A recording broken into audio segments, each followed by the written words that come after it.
My dear students, in this module we will learn regarding urbanization and social control. Urbanization, as we know, is the process of migration of people from rural areas to urban areas, or from the areas which have scarcity of resources and scarcity of job to the areas which have job opportunities. तो इस तरह से हम देखते हैं कि हमें पता है कि अर्बनाइजेशन जो है एक ऐसा प्रोसेस है जिससे जो उस साइड पे लोग माइग्रेट करते हैं जहाँ पे जॉब की अपॉर्चुनिटी हों या वहाँ पे फैसिलिटीज़ ज़्यादा हों, लाइक हेल्थ और एजुकेशन और बाकी इंफ्रास्ट्रक्चर बेहतर हो, तो उन एरियाज़ में डेफिनेटली लोग जो हैं वो मूव करते हैं और वहाँ पे अपनी लाइफ को फैसिलिटेट करने के लिए या कोई जॉब हासिल करने के लिए. तो अर्बनाइजेशन जो है it it is a process we know. अब इसके साथ बहुत सारी डिफरेंट चीज़ें जो हैं वो अटैच्ड हैं. हम फ़र्ज़ करें अगर देखें लॉ एंड ऑर्डर की सिचुएशन, तो उसमें हम देखते हैं कि अर्बनाइजेशन के रिज़ल्ट में डिफरेंट ग्रुप्स जो हैं वो शहरों में माइग्रेट करके आते हैं. ठीक है, और उसमें जो है जब डिफरेंट ग्रुप्स होंगे तो हर ग्रुप का अपना इंटरेस्ट होगा, अपना एक तरह से कल्चर होगी और उनकी अपनी एक लिविंग स्टाइल होगा, और उसकी वजह से डिफरेंसेस भी बढ़ते हैं. और हम ये जानते हैं कि as a result of that urbanisation जो सिटी की अर्बन पॉपुलेशन है उसका एक डिफरेंट डायनामिक होता है कि उनकी जो लाइफ है वो एक डिफरेंट लाइफ होती है in terms of interpersonal relationship.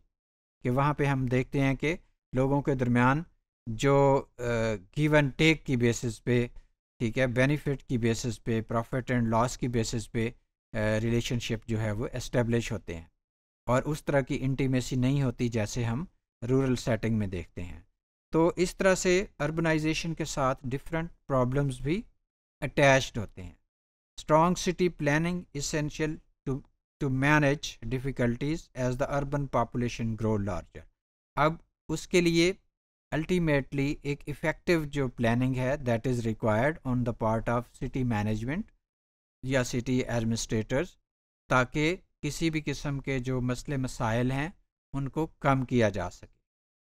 Forms of settlement and the framework for formation of को एग्जिस्टेंस इन मेडिवल टाइम्स. अब हम देखते हैं कि पास्ट में के माजी में डिफरेंट सेटलमेंट्स के लिए डिफरेंट तरीके के फ्रेमवर्क रहे हैं. मसलन अगर कोई सोसाइटी जो है वो एक ट्रेडिशनल सोसाइटी रही है तो उनकी ट्रेडिशंस के मुताबिक जो है सिटी अरेंजमेंट्स किए जाते रहे हैं, और उसके मुताबिक जो है उनको जो आम लोग हैं उनको एक तरह से लॉ अबाइडिंग सिटीज़न भी बनाया जाता रहा है. अगर हम सोशल कंट्रोल की बात करें तो सोशल कंट्रोल जो है it is a process through which individuals of a society are made conformist. ठीक है, कि हम हर सोसाइटी जो है वो अपने रहने वाले इंडिविजुअल्स को फोर्स करती है, उनको इस तरह से राग़िब करती है कि वो ऐसी चीज़ें ना करें जिससे शहरी मामलात में या सोसाइटी के मामलात में प्रॉब्लम हो. For example observance of norms and values है कि अगर सिटीज़न्स जो हैं वो नॉर्म्स एंड वैल्यूज़ को ओबे करेंगे तो एक सॉर्ट ऑफ इंटीग्रेशन होगी और जो कॉन्फ्लिक्ट्स हैं वो कम से कम होंगे और सोसाइटी की ओवरऑल एक स्मूथ फंक्शनिंग होगी. ठीक है, लेकिन अगर जो कम्युनिटी है वो उसके अंदर ए सॉर्ट ऑफ डेविएंसी होगी, एक्सप्लॉयटेशन होगी, कॉन्फ्लिक्ट्स होंगे, क्राइम्स होंगे, तो किसी भी तरह से हम उसको ये नहीं कह सकते कि वो एक रीज़नेबल सोसाइटी होगी. तो इस तरह से हम देखते हैं कि अर्बनाइजेशन जो है उसके रिज़ल्ट में डिफरेंट किस्म के प्रॉब्लम्स जो है वो शहरों में क्रिएट होते हैं, और उसमें जो है हर सोसाइटी, हर शहर की जो एडमिनिस्ट्रेशन है उनकी कोशिश होती है कि शहरी जो हैं वो कानून और ज़ाब्ते के मुताबिक अपनी लाइफ को गुजारें। तो इस तरह से जैसे जैसे कंसंट्रेशन ऑफ पॉपुलेशन बढ़ता है तो लोग ज़्यादा होते हैं, तो वहाँ पे मसाइल भी फिर पैदा होते हैं और उनको कह लें कि एक लॉ अबाइडिंग सिटीज़न बनाने के लिए अल्टीमेटली सिटी मैनेजमेंट जो है उनको कुछ मेजर्स लेने पड़ते हैं, जिसकी वजह से ओवरऑल सोसाइटी में हार्मनी और एक कंसेंसस वाले अप्रोच जो है वो डेवलप हो सके।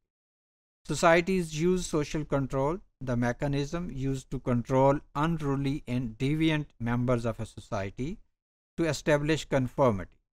कि हर सोसाइटी जो है वो सोशल कंट्रोल का प्रोसेस यूज़ करती है और उसके through societies try to make individuals conformist. तक कन्फर्मिस्ट आपको पता है कि हम उन इंडिविजुअल्स को कहते हैं जो कि लॉ और रूल्स एंड रेगुलेशन को ओबे करते हैं। तो observance of norms, values and law is essential for smooth functioning of A city. तो इस तरह से सोशल कंट्रोल बेसिकली एक वो प्रोसेस है कि जिसके थ्रू सिटीज़न को उनके बिहेवियर को रेगुलेट किया जाता है कि ताकि वो किसी किस्म की वायलेशन ना कर सके। अब जो ओवरऑल जिस तरह से हम देखते हैं कि सिटी डायनामिक्स जो है with the passage of time change हो रहे हैं, तो जो सोशल कंट्रोल एस्टेब्लिश करने के मैकेनिज़्म है उसमें भी चेंज आ रही है। हम फ़र्ज़ करें ये देखते हैं कि नॉर्मली अगर हम मैकेनिज़्म की बात करें, मेथड की बात करें, तो दो तरह से होता है। एक इनफॉर्मल तरीके से हम सोशल कंट्रोल एस्टेब्लिश करते हैं और दूसरा फॉर्मल तरीके से। इनफॉर्मल तरीके से इस तरह से कि अगर कोई इंडिविजुअल रूल्स एंड रेगुलेशन के मुताबिक नहीं चल रहा और थोड़ी बहुत वायलेशन कर रहा है तो हम उसको टांट करते हैं, उसका मजाक उड़ाते हैं, उसको बुरा फील करते हैं। तो इस तरह से इंडिविजुअल्स को ये अंडरस्टैंडिंग आती है कि I am doing something wrong और वो एक सॉर्ट ऑफ रिजेंटमेंट होती है फ्रॉम द सोसाइटी कि जिसकी बेसिस पे इंडिविजुअल्स अपने बिहेवियर को ठीक करते हैं। और फॉर्मल मेथड में उसमें पुलिस है, उसमें लॉ की जो डिफरेंट एजेंसीज़ हैं वो हैं।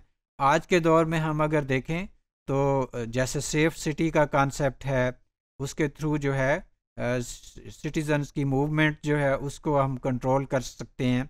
और इसी तरह से फ़र्ज़ करें ट्रैफिक के हवाले से जो ई चलान का कॉन्सेप्ट है, और सिमिलरली जैसे जियो फेंसिंग है और GIS है और रिमोट सेंसिंग, इस तरह से ओवरऑल अब जैसे स्मार्ट सिटी का कॉन्सेप्ट है, तो हर लोकेलिटी के अंदर फ़र्ज़ करें इस तरह से CCTV कैमरे लगे हुए हैं कि सेफ्टी और सिक्योरिटी जो है उसको जोन में डिवाइड करके उसको ऑब्ज़र्व किया जा सकता है। तो मकसद इन सारे मैकेनिज़्म का प्रोसेस का ये है कि सिटीज़न जो हैं वो लॉ अबाइडिंग सिटीज़न्स के तौर पे काम करें और उन तमाम जो डेविएशंस हैं जो उनको अवॉइड करें ताकि सोसाइटी में एक हार्मनी और कंसेंसस वाला माहौल पैदा हो सके।